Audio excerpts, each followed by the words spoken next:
Hello buddies, welcome back to food is life. ఈరోజు మనం ఈ వీడియోలో బిస్కెట్స్ ఎలా ప్రిపేర్ చేసుకోవాలి ఇంట్లోనే అనేది చూద్దాము. ఇది చాలా ఈజీ ప్రాసెస్. ఎందుకు అంటే మనకి దీనికి ఓవెన్ అవసరం లేదు, అలాగే హెల్దీగా మనం ప్రిపేర్ చేసుకుంటున్నాం కాబట్టి ఒక్క చుక్క నూనె కూడా వాడట్లేదు, అలాగే మైదా కూడా అస్సలు యూజ్ చేయట్లేదు. సో ఫస్ట్ అయితే ప్రాసెస్లోకి వెళ్ళిపోతే ఒక కడాయిని తీసుకుని అందులోకి 1 కప్పు పల్లీలను వేసుకుంటున్నాను. ఇలా పల్లీలని లో ఫ్లేమ్లో పెట్టుకుని మాత్రమే మంచిగా వేయించుకుని మనం దీన్నంతా కూడా పక్కకి తీసేసుకోవాలి. ఒక ప్లేట్లోకి తీసేసుకుని బాగా చల్లారిన తర్వాత దీనిపైన ఉన్న పొట్టునైతే మనం పీల్ చేసేసుకోవాలి. ఇలా పొట్టంతా తీసేసుకున్న తర్వాత దీన్నంతా కూడా ఒక మిక్సీ జార్లోకి అయితే ట్రాన్స్ఫర్ చేసేసుకుంటున్నాను. ఇలా ట్రాన్స్ఫర్ చేసుకున్న తర్వాత 1 కప్పు పల్లీలకి 1 కప్పు పంచదార వేసుకుంటున్నాను. ఈ ప్లేస్లో బెల్లం వేసుకోవచ్చాక అని అడుగుతుంటారు. సో బెల్లం కూడా యూజ్ చేసుకోవచ్చు. ఇలా బాగా మిక్సీ పట్టేసుకోవాలి మెత్తగా. ఇలా మిక్సీ పట్టేసుకున్న తర్వాత దీన్ని ఒక ప్లేట్లోకి అయితే మనం ట్రాన్స్ఫర్ చేసేసుకుంటున్నాము. ఇలా ట్రాన్స్ఫర్ చేసేసుకున్న తర్వాత 1 కప్పు శనగపిండిని తీసుకుని దాన్ని జల్లించుకుంటున్నాను అనమాట. ఇలా జల్లించుకుని వేసుకుంటే మనకి బిస్కెట్స్ అనేవి ముద్దగా రాకుండా పొడి పొడిగా క్రిస్పీగా చాలా బాగా వస్తాయి.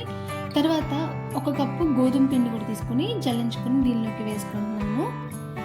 అన్నీ కూడా ఒక్కొక్క కప్పు తీసుకుంటున్నాను. అంటే పల్లీలు, పంచదార, లేకపోతే బెల్లము, అలాగే శనగపిండి, గోధుమ పిండి ఇవన్నీ కూడా ఒక్కొక్క కప్పుతో వేసుకుంటున్నాను.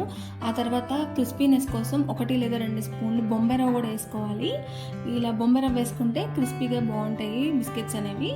తర్వాత ఇందులోకి 3 స్పూన్లు నెయ్యి అయితే వేసుకున్నాను. ఇలా నెయ్యి కూడా వేసేసుకుని అంతా కూడా బాగా మిక్స్ చేసేసుకోవాలి. ఇప్పుడు దీనిలోకి గోరువెచ్చని పాలని కొద్దిగా పోసుకుంటూ పిండి ముద్దలా అయితే కలుపుకోవాలి. ఆ వీడియో క్లిప్ అయితే మిస్ అయింది, అందుకని నేను ఇక్కడ యాడ్ చేయలేకపోయాను.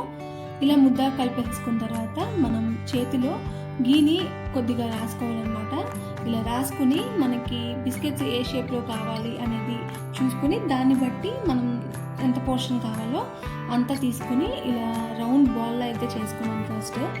ఆ తర్వాత ఇలా బిస్కెట్ షేప్లోకి అయితే నేను ప్రిపేర్ చేసేసుకుంటున్నాను. మీకు ఏ షేప్లో కావాలి అనుకుంటే ఆ షేప్లో ప్రిపేర్ చేసుకోవచ్చు. అలాగే మనకి బిస్కెట్ కట్టర్స్ కూడా ఉంటాయి కదా, దాంతో అయినా కానీ ప్రిపేర్ చేసుకోవచ్చు. లేని వాళ్ళ కోసం నేను ఇలా ప్రిపేర్ అయితే చేసి చూపిస్తున్నాను. ఇందాక మనం చేతితో చేసుకున్నాం కదా, ఇప్పుడు ఏంటంటే ఇలా చపాతీలాగా ఒత్తేసుకుని ఇలా షార్ప్గా ఉన్న ఒక చిన్న గిన్నెని తీసుకుని ఇలా మనం బిస్కెట్స్ అయితే కట్ చేసేసుకుందాము.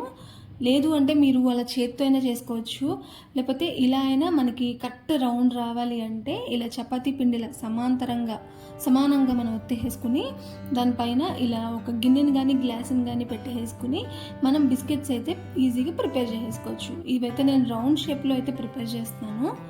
మీరు బిస్కెట్ కట్టర్ ఉంటే ఏ షేప్లో కావాలనుకుంటే ఆ షేప్లో ప్రిపేర్ చేసేసుకోవచ్చు. ఇక్కడ చూస్తున్నారు కదా ఎంత ఈజీగా బిస్కెట్స్ అయితే రెడీ అయిపోతున్నాయో. సో ఇప్పుడు మనం ఒక ప్లేట్కి మనం గీ అయితే అప్లై చేసేసుకోవాలి. మొత్తం గీ అంతా కూడా ప్లేట్ మొత్తం కూడా ఈవెన్గా అయితే మనం స్ప్రెడ్ చేసుకోవాలన్నమాట. అంటే మనకి బిస్కెట్ దాని మీద పెట్టి మనం కుక్ చేస్తాము, మరీ ఎక్కువ మాడిపోకుండా ఇలా గీ వేసుకుంటే మనకి టేస్టీగా ఉంటుంది, ప్లస్ ఎక్కువ మాడని కూడా మాడదు. సో ఇలా అరేంజ్ చేసుకున్నాం అన్నమాట ప్లేట్లో బిస్కెట్స్ అయితే. ఆ పైన మనం బాదం పప్పు కానీ, జీడిపప్పు కానీ, పిస్తా పప్పు కానీ ఏదైనా డ్రై ఫ్రూట్ ఉంటే పెట్టుకోండి. లేదు అంటే మామూలుగా కూడా మనం బిస్కెట్స్ ప్రిపేర్ చేసుకోవచ్చు. ఇప్పుడు ఒక కడాయిని తీసుకుని అందులోకి ఇలా స్టాండ్ని పెట్టేసుకున్నాను. ఆ పైన మనం ప్రిపేర్ చేసుకున్న బిస్కెట్స్ ప్లేట్ని కూడా పెట్టేసుకుని పైన అయితే మూత పెట్టేస్తున్నాను. ఇప్పుడు ఒకవైపు 15 నిమిషాలు అయితే నేను ఉడికించుకున్నాను.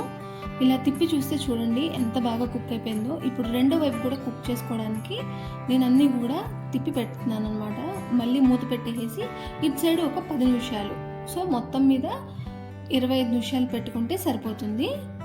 ఇలా రెండో వైపు మళ్ళీ టర్న్ చేసి చూడండి ఎంత బాగా కుక్ అయిపోయాయో బిస్కెట్స్. ఈ బిస్కెట్స్ మనం ప్రిపేర్ చేసుకోవడానికి ఓవెనే అవసరం లేదు, ఇలా పొయ్యి మీద కడాయిలో పెట్టుకుని కూడా మనం ప్రిపేర్ చేసుకోవచ్చు. సో చూసారు కదా ఎంత బాగా వచ్చిందో. మనం మైదా వాడలేదు, నూనె వాడలేదు, చాలా హెల్తీగా చేస్తున్నాం అనమాట ఇది. సో మీకు నచ్చినట్లయితే ఒకసారి ట్రై చేయండి, ఎలా వచ్చింది కమెంట్ చేయండి, నా ఛానల్ని సబ్స్క్రైబ్ చేసుకోండి. Thanks for watching.